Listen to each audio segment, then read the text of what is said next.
Assalamualaikum warahmatullahi wabarakatuh. Jumpa lagi teman. Yuk kita langsung aja ke bagian berikutnya. Tapi biasa, sebelum kita masuk ke bagian berikutnya, kita berdoa dulu ya.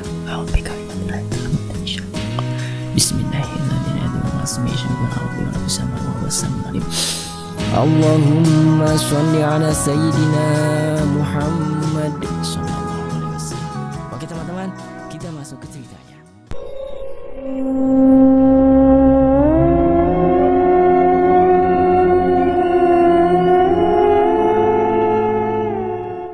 Jika kalian mengunjungi sebuah kota kecil di Pulau Jawa, maka kalian tidak asing dengan soto daging Mbak Parina.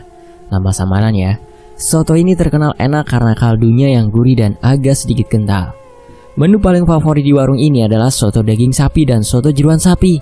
Rasanya yang gurih dan tekstur yang beragam membuat lidah kita dimanjakan. Sebentar, kok kita malah bahas soto sih? Oke, kita stop sampai di sini saja membahas kulinernya. Ntar bukannya aja cerita horor malah pada lapar lagi. Ya, Mbak Parina sebenarnya adalah salah satu dari ratusan korban persaingan usaha. Karena kita tahu sendirilah bahwa usaha di negara kita, terutama di bidang kuliner, harus kental dengan praktek santet dan pesugihan. Part 1, kunjungan kami. Sepeda motor melaju kencang melesat menuju jalanan sempit dengan tumbuhan semak dan tumbuhan paku di kiri dan kanan. Jalanan yang dihimpit oleh tebing itu membuat kami sedikit kesusahan untuk bermanuver. Apalagi jika harus berhadapan dengan mobil yang terkadang muncul tiba-tiba dari arah yang berlawanan. Tapi alhamdulillah, semua bisa kita lewati dengan aman dan tentunya dengan perasaan yang senang. Hampir 1 jam berkendara, kami akhirnya sampai pada tujuan kami di tempat wisata tersebut. Setelah foto-foto, sholat asyar dan bersantai selama hampir 3 jam, akhirnya kami memutuskan untuk kembali pulang ke kota. Di perjalanan pulang, kami memutuskan untuk mencari makan, sekaligus cari masjid terdekat karena ini sudah waktu maghrib, sekitar jam 6 sore. Akhirnya, kami pun menemukan sebuah warung yang terang dengan lampu, bertuliskan soto daging sensor. Mbak Parina, nama daerah sengaja kami sensor ya, karena menghindari ada kesalahpahaman dan konflik. Jadi, mohon kebijaksanaannya. Oke, setelah itu kami makan dan setelah itu kami bergegas mengikuti sholat berjamaah di masjid yang berjarak agak jauh dari warung soto tersebut. Namun, setelah sholat dan berzikir, 2 orang teman kami mendapat firasat untuk kembali ke warung tersebut. Mereka mengatakan ada yang aneh ketika memasuki warung tersebut. Kami sebagai orang yang sering menangani hal-hal gaib memang biasa dan alhamdulillah dianugerahi kepekaan untuk mendeteksi hal-hal yang tidak beres. Tapi bukan karena kami sakti, namun karena kami selalu membaca bismillah dan ayat kursi sebelum memasuki daerah baru. Oke, singkat cerita, sesudah berdiskusi, kami akhirnya kembali ke warung tersebut. Dan benar saja, ternyata aura gelap dan hitam menyelimuti warung tersebut. Pemilik warung tersebut bernama Mbak Parina, yang ngobrol dengan kita pun mengeluhkan warungnya yang sepi, padahal dulu ramai sekali.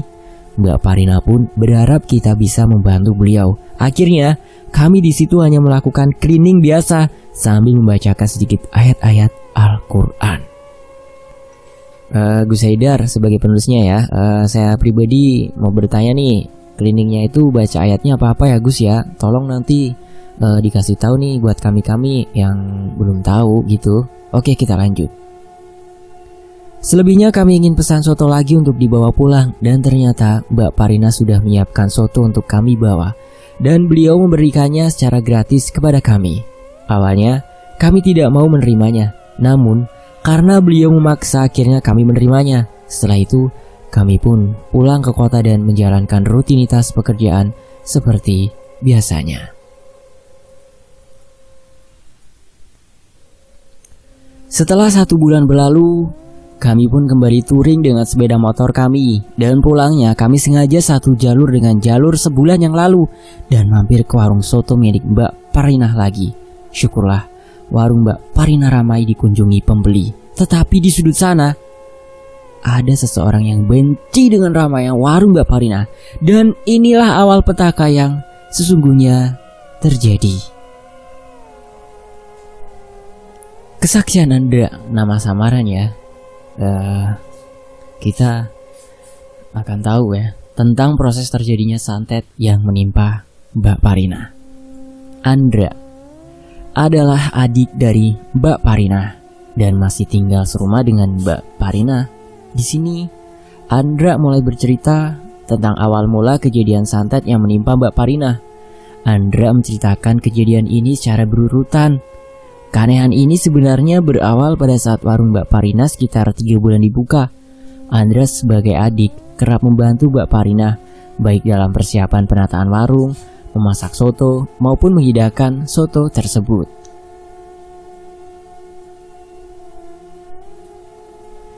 Awal-awal membuka warung masih belum ada hal aneh. Mungkin hanya angin dingin yang sesekali berhembus pada pagi dan sore hari saja yang dirasakan Andra saat itu. Warung Mbak Parina pun masih lancar-lancar saja. Dan buka dari pagi hingga pukul 7 malam, pembeli pun ramai. Namun berjalan 3 bulan, warung Mbak Parina mendadak sepi. Pembeli yang biasanya per hari berjumlah 20 pembeli atau minimal 3 orang, kini tak lagi terlihat. Bahkan fenomena ini terjadi selama 3 hari berturut-turut. Akhirnya soto yang dibuat seringkali berakhir dimakan oleh keluarga Mbak Parina sendiri. Karena pada 3 hari sebelumnya banyak soto yang berakhir dimakan sendiri dan dibagikan keluarga dan teman dekat Mbak Parina, maka pada hari ini Mbak Parina memutuskan untuk mengurangi porsi sotonya menjadi hanya 7 porsi. Dan akhirnya jualan tetap dilanjutkan walaupun Mbak Parina gak pesimis. Benar saja, hari sudah berlalu, udara yang sangat dingin sekali berembus menerpa tubuh Mbak Parina dan Andra. Suatu hal yang cukup aneh, karena kota di daerah mereka tinggal suhunya cukup panas. Mereka pun mengambil jaket untuk melindungi tubuh mereka. Saat siang hari, Mbak Parina dan Andra memutuskan untuk bersih-bersih warung. Mereka berpikir bahwa warung tempat mereka berjualan agak kotor sehingga pembeli malas berkunjung ke warung mereka. Dan pada saat membersihkan warung inilah, mereka menemukan keanehan lain. Sendok yang ditaruh di tengah meja tiba-tiba jatuh. Padahal sendok tersebut masih berada di tengah meja. Mereka pun mengira hanya ulah tikus atau kucing. Karena hanya 1 buah sendok yang jatuh, mereka pun melanjutkan membersihkan warung mereka. Selesai membersihkan warung, mereka pun istirahat. Namun, belum 5 menit mereka istirahat, perlahan tapi pasti kondisi warung ini pun berubah menjadi kotor kembali. Bahkan Andra sempat menyaksikan ada serbuk hitam mirip pasir yang secara perlahan datang bersama hembusan angin. Namun, Andra masih berpikir positif, karena mungkin hanya debu dari arah lain. Namun debu dan pasir ini makin lama makin banyak sehingga memenuhi warung tersebut. Akhirnya, karena sudah mulai ketakutan, Mbak Parina dan Andra pun merasa cemas. Dan ya, pada saat itulah kami datang. Kami dengan rombongan touring, kami ingin makan. Dan kami memilih warung Mbak Parina untuk didatangi. Kami makan dan setelah sholat maghrib inilah kami ngobrol. Dan ternyata warung Mbak Parina ini kami telusuri dan kami kulik lebih dalam. Dan alhamdulillah kami menemukan sumber gangguannya. Saat kami melakukan proses pembersihan, sesekali terdengar suara wanita berteriak dari kejauhan. Suara itu terdengar samar-samar di tengah langit yang semakin petang. Setelah sekitar 30 menit kami membaca doa, akhirnya kami mendapat firasat bahwa di bawah pagar Mbak Parina ada beberapa barang. Dan benar saja, di bawah pagar rumah Mbak Parina terdapat beberapa barang yang terdiri dari kantong kecil sekitar 10 cm. Lalu di dalamnya berisikan tulisan dan juga simbol-simbol, seperti 2 segitiga yang membentuk binatang atau mirip bendera Israel, dan juga simbol mata, lalu lingkaran dan beberapa simbol abstrak yang sulit dijelaskan lewat tulisan. Lalu ada kepala ayam hitam dengan darah yang sudah membusuk, terbungkus kain coklat, Lalu yang terakhir ada tali panjang berwarna hitam. Akhirnya, setelah membacakan ayat kursi dan beberapa surah pendek lainnya, kami pun membakar semuanya. Setelah itu kami lanjutkan dengan memberikan pagar pelindungan dan memberikan sedikit saran untuk Andra dan Mbak Parina agar rajin beribadah. Alhamdulillah, warung Mbak Parina mulai ramai. Namun, ketika warung Mbak Parina ini ramai, disinilah beliau melalaikan ibadah. Bahkan terus melayani pembeli sampai lupa pada apa yang mengintai. Sesuatu yang lebih besar, lebih gelap, lebih sangar akan mengintai beliau. Apa ya kira-kira yang mengintai? Warung sangat ramai hari itu. Andra melayani pembeli dari siang hingga sore hari. Sementara itu Mbak Parina bertugas untuk membuat bumbu memasak, menyajikan soto, dan juga membersihkan mangkok yang kotor. Sore hari itu seperti layaknya sore hari biasa, di mana mereka beres-beres dan bersiap menutup warung, sampai sesuatu hal yang aneh terjadi pada Andra. Andra tiba-tiba merasa syaraf mata kirinya berkedut atau bergetar.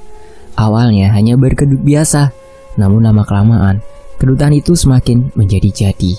Sekarang semua syaraf di dekat mata bergetar hebat dan Andra tidak dapat mengontrolnya. Ia pun pusing dan berjalan sempoyongan ke arah Mbak Parina. Andra pun berteriak, Mbak, ini mataku kenapa? Mbak Parina langsung menengok dan betapa kagetnya Mbak Parina melihat kulit di sekitar mata Andra memerah. Mbak Parina segera memeluk Andra dan menuntunnya menuju kamar mandi. Di sana Andra membasuh mukanya dengan air bersih. Setelah membasuh muka selama 5 menit, akhirnya bercak merah di sekitar mata Andra membaik. Mbak Par pun memutuskan besok dia tidak jualan dahulu karena kasihan dengan kondisi Andra. Keesokan harinya, mereka berdua menuju rumah sakit untuk memeriksa kondisi Andra. Setelah diperiksa, dokter mengatakan bahwa Andra terkena iritasi biasa yang disebabkan oleh debu. Memang benar, akhir-akhir ini debu di warung Mbak Parina semakin banyak, lebih parah dari waktu awal buka warung. Mereka berdua belum menyadari bahwa debu-debu ini adalah bagian dari awal santet. Teror telah dimulai. Debu-debu berterbangan. Ia seakan bergerak liar dan menempel pada apa yang ia kehendaki. Debu ini berbeda dari debu biasanya yang hanya menimbulkan kelilipan dan bersin. Setiap debu ini menyebabkan iritasi pada kulit. Kulit yang terkena debu-debu ini akan terasa seperti terbakar. Dan anehnya lagi, debu-debu ini hanya menyasar pemilik warung makan yang berada di sekitar daerah itu. Inilah santet besar fase pertama. Santet besar ini merupakan kombinasi antara santet pati atau santet yang berarti dapat membunuh korbannya, santet sebar, dan santet tanpa putus atau tidak pernah berhenti. Mbak Wati, Mbak Mar, dan sebagian besar pemilik warung di area tersebut mengaku mengalami kejadian serupa. Kulit mereka seperti mengalami iritasi ketika terkena debu-debu misterius itu. Ini sungguh sebuah teror yang tidak bisa dianggap main-main. Setidaknya pelaku santet ini harus membayar 5 miliar. Itu pun nominal paling minim. Setelah kejadian iritasi mata Andra, keadaan semakin mencekam. Beberapa warung mengaku omset dagangan mereka menurun drastis. Namun hal ini hanya terjadi di warung makan, bukan warung kopi ataupun warung sembako. Bau busuk pun mulai tercium di dalam warung Mbak Parina, membuat Mbak Parina menutup sementara warungnya.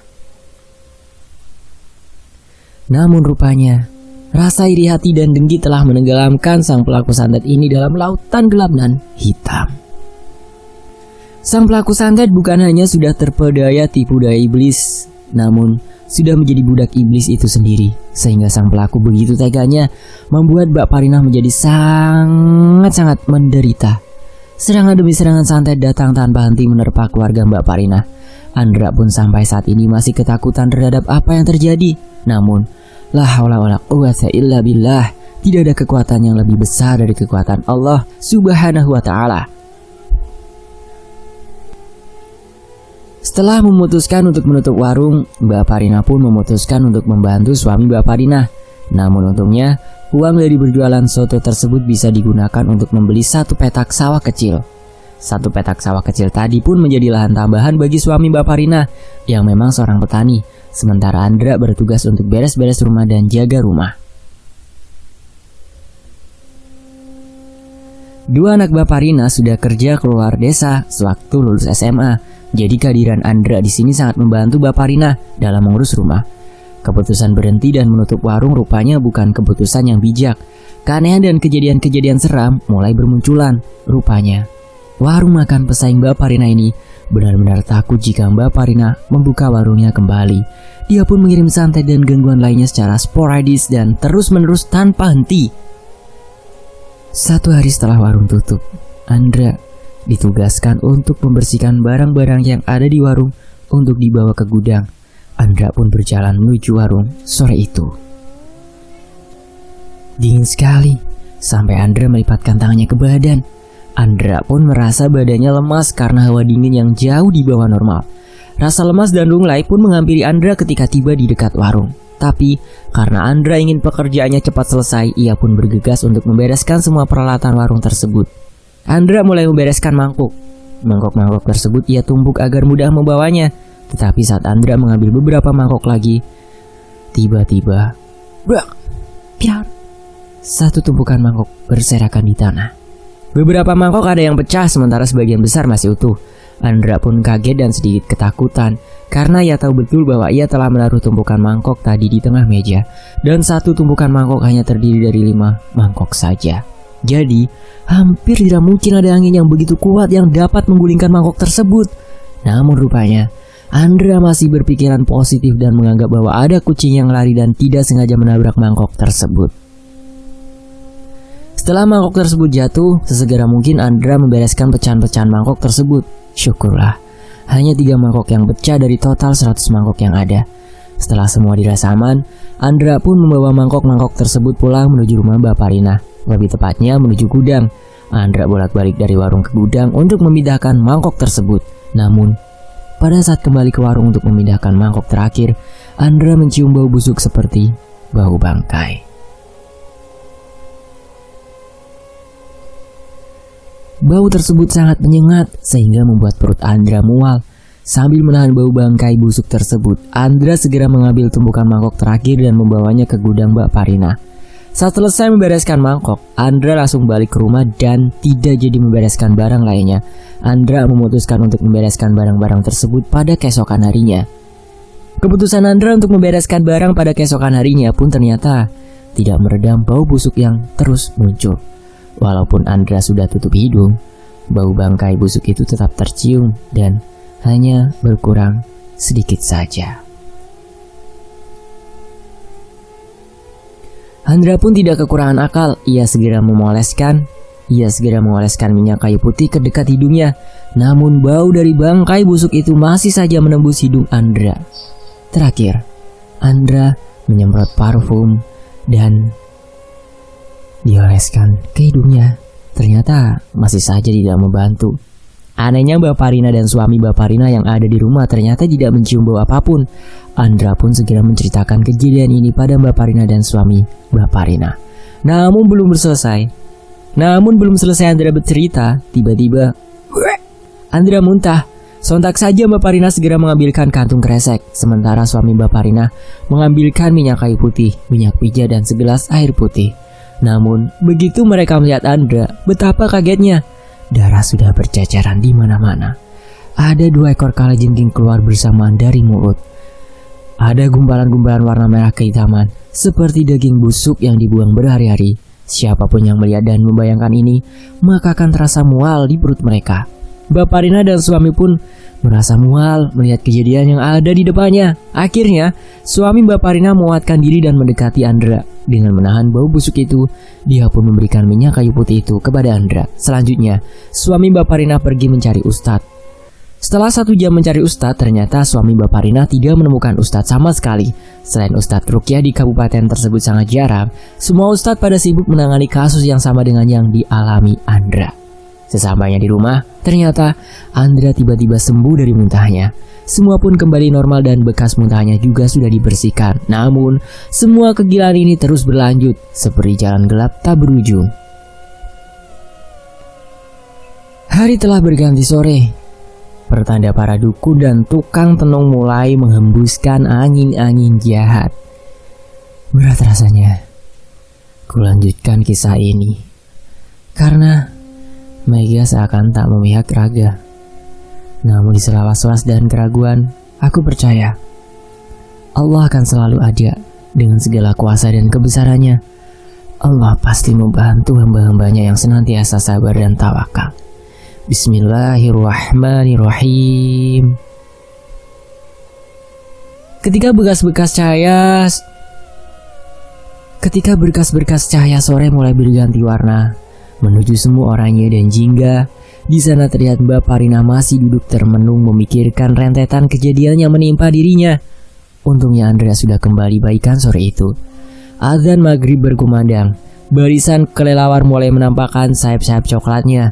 Beberapa makhluk halus pun seakan tak malu-malu untuk ikut terbang bersama para kelelawar tersebut.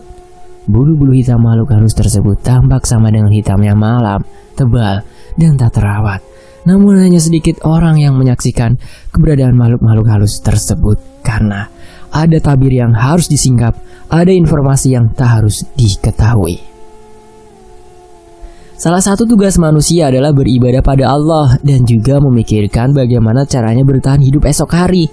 Di tengah himpitan ekonomi yang semakin menjadi-jadi dan para dewan terhormat yang seakan tutup mata dan tak peduli. Namun sebuah sore mendadak berubah menjadi mencekam. Mbak Parina tiba-tiba merasa tubuhnya meriang dan tulang-tulangnya terasa sangat lemas. Karena tidak kuat, Mbak Parina pun jatuh ambruk. Mbak Parina ambruk dengan kepala menyentuh lantai terlebih dahulu. Darah segar mengalir pelan dari kening Mbak Parina. Suami Mbak Parina dan juga Andra yang mendengar suara berisik langsung berlari dan segera langsung membawa Mbak Parina ke rumah sakit terdekat untuk pertolongan. Setelah itu, dokter dan tim segera melakukan pertolongan dan alhamdulillah Mbak Parina selamat dan sudah sadar.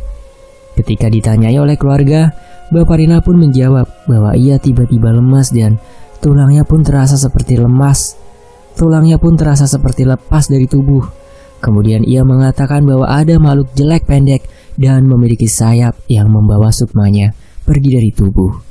Mendengar cerita Mbak Parina tersebut, keluarga besar yang menjenguk Mbak Parina pun begitu ngeri. Ada yang ketakutan, namun ada juga yang tidak percaya. Kejadian ini terus berlanjut.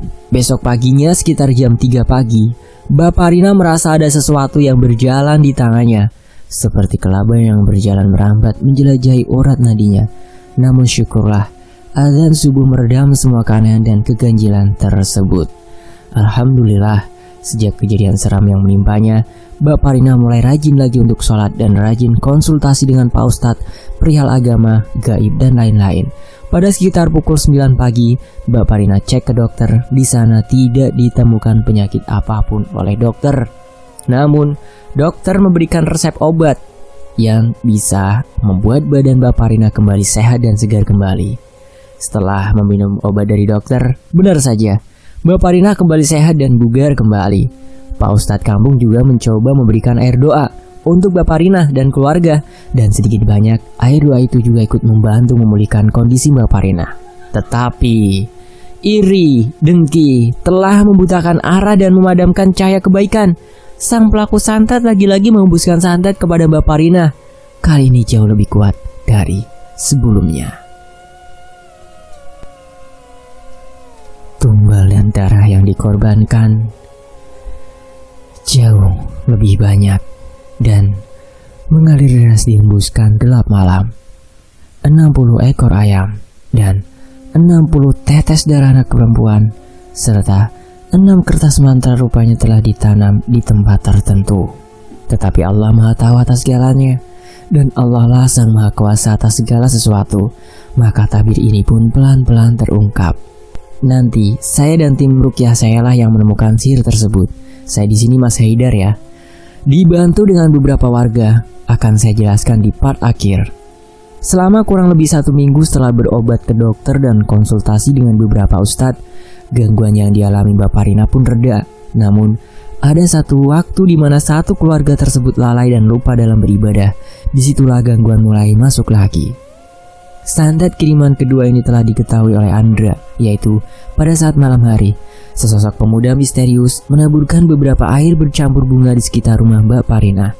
Andra yang sedang ada di depan rumah langsung memergoki pemuda tersebut. "Siapa itu?" teriak Andra keras sambil membawa batu dan siap dilemparkan ke pemuda itu. Mengetahui kehadiran Andra, pemuda itu pun langsung lari secepat kilat dan menghilang di remang-remang cahaya. Andra yang mengetahui hal ini pun langsung melaporkan hal ini kepada Mbak Parina.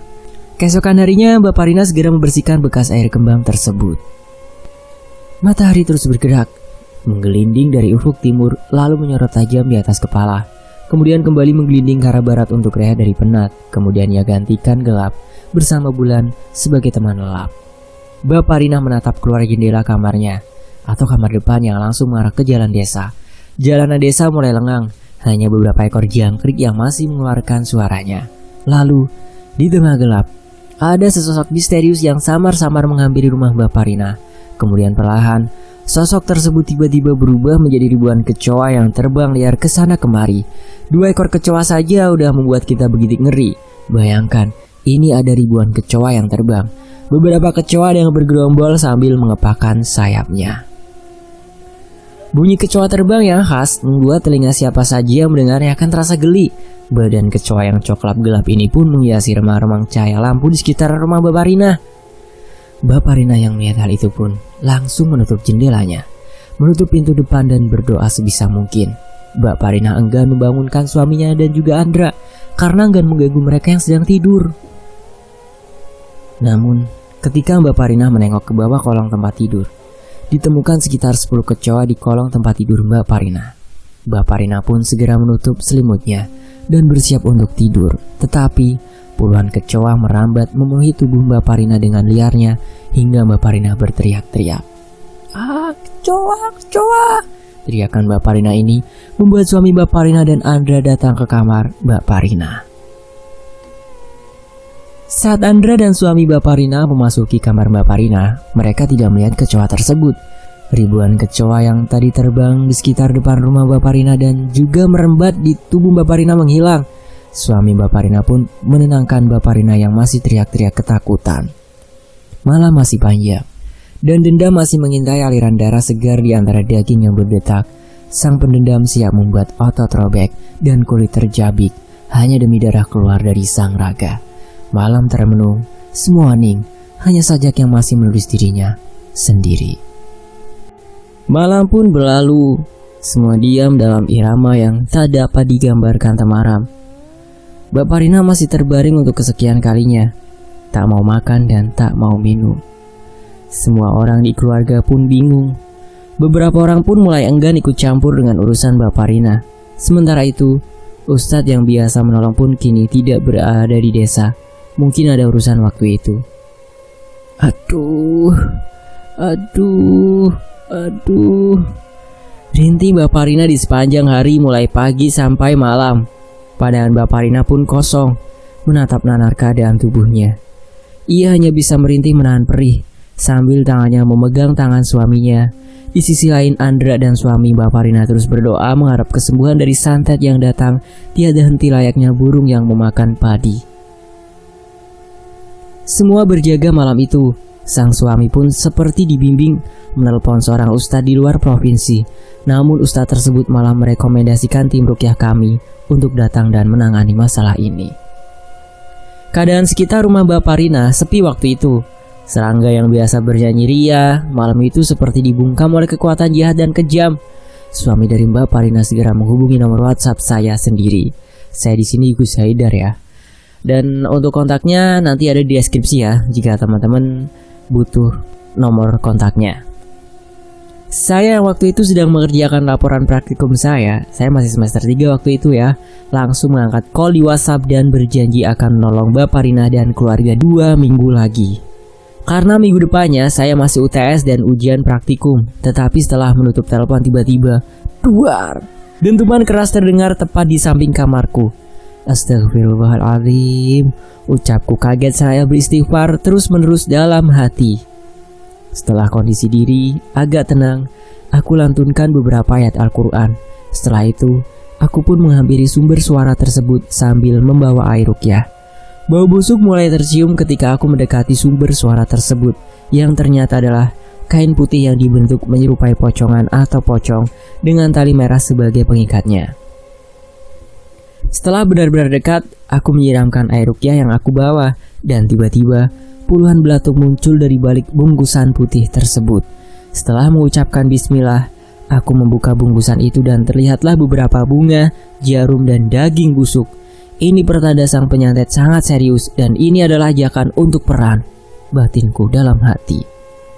Salah seorang teman katanya anak kecil berputar di sekitar rumah Mbak Parina. Oke, saatnya saya melakukan pembersihan rumah saya dan mengembalikan kiriman itu pemiliknya. Aku tahu bahwa di sudut yang jauh di sana mereka, jin jahat, sedang mengintai. Tanpa berlama-lama aku pun langsung membacakan doa dan melibas mereka semua tanpa ampun. Namun semua itu belum selesai. Makananku tiba-tiba bau amis darah semua. Semua terasa sangat aneh. Aku pun sholat hajat dan berdoa. Alhamdulillah, semuanya terkendali. Sementara itu, di desa Mbak Parina, Andra melihat siluet bayangan di kamar Mbak Parina. Siluet bayangan orang tinggi besar dan sepertinya ingin mencelakai Mbak Parina. Andra pun segera menuju Mbak Parina dan berdoa di samping Mbak Parina. Sementara itu kondisi Mbak Parina semakin kurus dan Mbak Parina semakin hari semakin aneh. Mulutnya meracau tak karuan. Di situ dengan sabar, Andra dan suami Mbak Parina menunggu Mbak Parina dengan sabar. Sekitar jari-jari tangan Mbak Parina tiba-tiba mulai muncul bercak hitam. Teriakan Mbak Parina tambah memilukan, menandakan rasa sakit yang tidak tertahankan. Untungnya, sang suami mengambil es batu dan mendoakan sebisa mungkin untuk kesembuhan Mbak Parina. Alhamdulillah sudah agak mendingan. Malam ini akan menjadi malam yang panjang, di mana gelap sudah tak lagi berkompromi pada senyap, dan semangat tak lagi mampu memeluk erat harap. Kita hanya bisa menantikan esok akan seperti apa. Tepat 2 minggu setelah suami Mbak Parina menelpon, aku segera bergegas menuju kediaman Mbak Parina bersama beberapa teman yang biasa meruqyah. Di sana, aku terus berdoa, semoga masih sempat. Memang terkadang manusia bisa sangat jahat ketika sudah dibutakan oleh rasa iri dan dengki. Entahlah, semoga saja aku masih sempat menolong Mbak Parina. Setelah 3 jam perjalanan, akhirnya kami sampai di tempat Mbak Parina. Pukul 15.30 ba'da asyar. Bau busuk mulai keluar dari tubuh Mbak Parina ketika kami sudah sampai di sana. Kecoa dan kelabang dilaporkan sering muncul di halaman rumah bahkan di dalam rumah Mbak Parina. Sang suami mengatasinya dengan cara menyemprotkan insektisida yang biasa dijual di supermarket untuk membunuh semua serangga tersebut. Setelah saya dan teman-teman datang, Andra mencoba menghubungi semua warga desa. Namun hanya beberapa saja yang datang karena enggan dengan dampak yang terjadi. Akhirnya kami memulai proses penyembuhan. Beberapa ustadz desa ternyata juga ikut membantu kami. Ketika kami datang, mereka cukup senang dengan kehadiran kami. Awalnya semua yang ada di sana kami suruh wudhu kemudian sholat sunnah 2 rakaat, meminta pada Allah agar penyakit Mbak Parina diangkat dan semua bisa kembali normal. Sementara yang berhalangan cukup berwudhu dan memperbanyak istighfar saja dalam hati. Tujuannya agar jin tidak punya celah untuk masuk ke tubuh mereka. Pada saat kami secara bergantian sholat sunnah dan berdoa, Andra melihat darah keluar dari sela-sela kursi dan membasahi lantai, dan Mbak Parina mulai kesurupan sore itu. Bercak hitam di tangan Mbak Parina pun semakin banyak. Beberapa ustadz desa dan beberapa dari kami mencoba untuk membantu dengan memberikan air doa, sementara saya masih larut dalam doa. Sore sunyi, sampai kita bisa mendengar suara nafas kita sendiri. Aku berharap sore ini adalah waktu Mbak Parina untuk sembuh. Setelah semua selesai sholat dan berdoa, kami pun memulai prosedur pembersihan. Doa-doa kami bacakan, semua diminta siap siaga. Alhamdulillah, langkah demi langkah kami jalani dengan lancar, tidak ada hambatan yang berarti. Pecahan kaca beling dan tumpukan paku pun dimuntahkan oleh Mbak Parina, bercampur dengan darah hitam dan juga gumpalan rambut, lalu disusul muntahan serangga seperti kalajengking dan kelabang. Kami pun segera menetralisir hewan-hewan beracun tadi dengan air ruqyah dan segera membakar hewan-hewan tersebut. Kalau di alam memang kami melindungi dan melestarikan keberadaan serangga tersebut, tapi berhubung ini adalah hewan sihir yang notabene berbeda dengan hewan aslinya atau serangga aslinya, maka kami terpaksa harus membakarnya. Setelah semuanya selesai, kami pun menyemprotkan air ruqyah tadi menuju ke semak-semak. Tiba-tiba terdengar suara mengerang dari balik semak. Sepertinya ada makhluk yang kesakitan di sana. Namun kami tetap fokus dengan bacaan doa kami dan membiarkan makhluk laknat tersebut mati terbakar dengan kesucian ayat-ayat Al-Quran. Kepulan asap keluar di sela-sela tembok rumah Bapak Rina. Sementara itu, Bapak Rina kembali muntah darah hitam. Namun kali ini jumlahnya lebih banyak. Semua kelabang, serangga dan lainnya pun keluar dari halaman depan rumah Bapak Rina. Lalu seketika mati. Ini jelas hewan sihir, bukan serangga predator asli yang wajib dilindungi. Dan alhamdulillah, setelah hampir 2 jam kami meruqyah, akhirnya Bapak Rina sembuh total. Wajahnya kembali segar dan kini ia bisa berdiri dan berjalan lagi. Setelah ngobrol-ngobrol sebentar, kami pun melaksanakan sholat berjamaah. Waktu itu pun jamaah terasa lebih tenang dan khusyuk. Masjid penuh sesak oleh jamaah. Setelah selesai sholat, kami pun lanjut khataman Al-Quran bersama dengan sekitar 15 orang warga desa. Setelah semua selesai, kami pun lanjut sholat isya berjamaah. Masjid kembali penuh dengan jamaah. Beberapa orang pun ada yang memberanikan diri untuk sharing dengan kami. Tapi sebelum pulang, lagi-lagi kami mencium aroma busuk yang menyengat. Setelah itu, kami pun menghampiri arah bau tersebut. Kami sempat kebingungan mencari sumber bau tersebut. Atas izin Allah, kami akhirnya menemukan suatu gundukan tanah di semak-semak di sekitar area kebun tebu.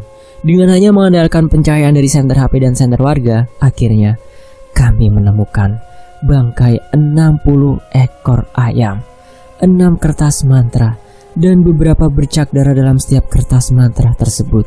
Tanpa berlama-lama, kami dan beberapa warga desa akhirnya membakar dan memusnahkan itu semua. Dalam perjalanan pulang ke kota, kami semua merenung dan berpikir, kok masih ada ya santet sekejam itu? Kami terus memacu motor kami dan akhirnya tiba di kota dengan selamat. Selesai.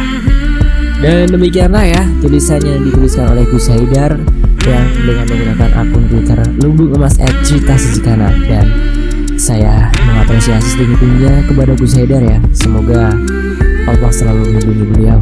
Dan saya pamit undur diri dan wassalamualaikum warahmatullahi wabarakatuh. Sampai jumpa di kisah-kisah lainnya. Tetap di Fakta Sejarah.